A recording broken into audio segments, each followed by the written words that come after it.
When you're the son of a governor, the great-grandson of the world's richest man, and the heir to a massive fortune, you don't really need to lift too many fingers to get by in life. Nonetheless, plenty of wealthy heirs attempt to carve out their own legacy. But it doesn't always end well. Set to someday inherit a piece of the Rockefeller fortune, Michael Rockefeller could have taken a role on the Standard Oil Board of Directors and raked in cash. But he wanted more. Instead, he took on a non-oil related role, pursuing a different passion all the way to the ends of the earth, and lost everything, including his life. Realistically speaking, Michael Rockefeller had the good life laid out before him: inherit part of the family fortune, manage family assets on the board of Standard Oil, work hard and grow old. But he had greater ambitions, and they would end up costing him his life. Despite being the fifth son of Nelson Rockefeller, the then governor of New York, as well as the great-grandson of the robber baron John D. Rockefeller, Michael was more of a camera and paint guy than a pen and tie guy. In other words, he pursued art instead of business or politics. Just before Michael graduated from Harvard in 1960, his father, an avid art collector, launched the Museum of Primitive Art. It featured works from non-Western artists like the Aztecs and Mayans, and enthralled Michael. Determined to help his son follow his passions, Nelson placed Michael on the museum's board of directors. The young Rockefeller seized the opportunity, but still, this wasn't enough for him. According to a Harvard classmate, Michael wanted to do something that hadn't been done before and to bring a major collection to New York. He knew just where to look for it too: then Dutch New Guinea, a portion of the Papua region of Indonesia. The 23-year-old contacted the Dutch National Museum of Ethnology and, taking their advice, organized a team to visit, study, and collect art from the region's Asmat tribe. As he soon discovered in detail, this journey would be a far cry from the wealthy life of Manhattan.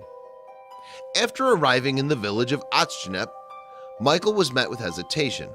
While the Asmat had interactions with outsiders in the past, interactions Michael may have wished he studied, those meetings were rare.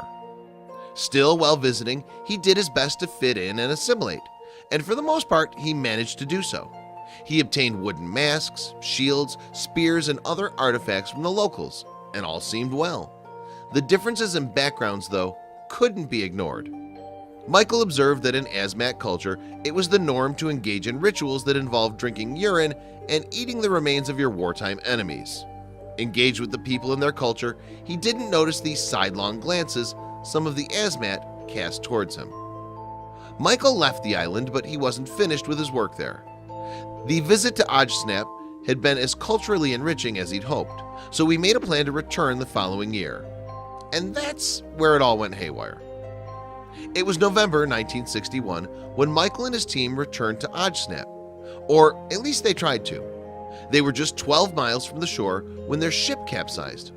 Michael, treading water, saw the shore on the horizon and decided to swim for it. That was the last anyone ever saw Michael Rockefeller.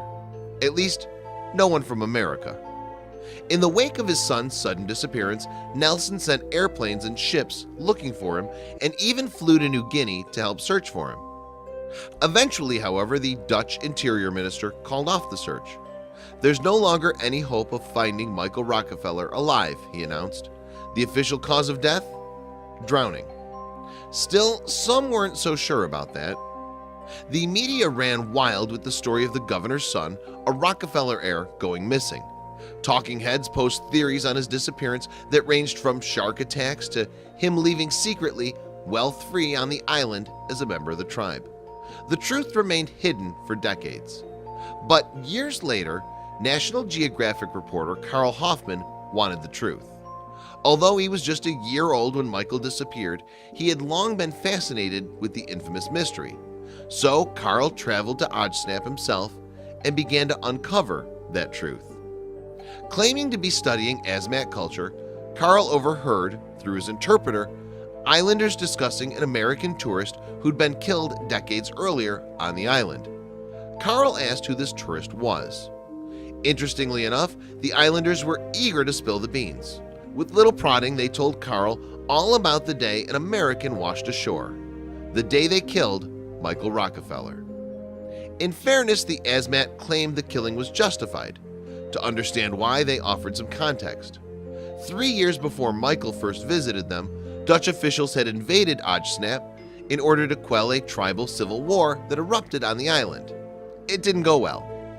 Due to a misunderstanding, these Dutch colonists ended up firing on the Asmat tribe, killing 4 of their leaders in the process. Years later, when Michael washed ashore exhausted, guess who he first encountered? When Michael reached the shore of Odsnap, he'd come face to face with the sons of the war leaders murdered by the Dutch soldiers. Whether it was fear or anger that drove these Asmats to kill Michael, they wouldn't let the chance for revenge pass. The aftermath, as Carl Hoffman described in a book he wrote on the subject, was brutal. The Asmat scalped him, ate his brain raw, cooked his flesh, and used his bones for tools. They drenched themselves in his blood. As they saw it, they had restored balance to the world. Still, the Asmat had seen guns thanks to the Dutch colonists. They'd seen helicopters thanks to the Americans. Had word of their killing gotten out, the tribe feared they would have been wiped out, so they resolved to keep Michael's killing a secret. Whether the story happened like this is difficult to know. Most of the islanders told Carl they'd heard this one passed down for years, but it remains unconfirmed. Some have suggested that this was a fictional tale created decades ago to make the Asmat seem tougher in the face of impeding outsiders. Still, one tribe leader claimed to have Michael's skull amid his collection. And when asked what Michael had been wearing the day he died, the leader described the outfit perfectly. So what became of Michael's artistic visions? Most of the artifacts he collected on his initial visit to Odsnap ended up in the aptly named Michael C. Rockefeller collection at the Metropolitan Museum of Art in New York City. They're still there to this day. It's a shame Michael Rockefeller met an untimely demise pursuing what he loved. Luckily, thanks to the museum exhibit, he can share his interests and passions with the rest of the world.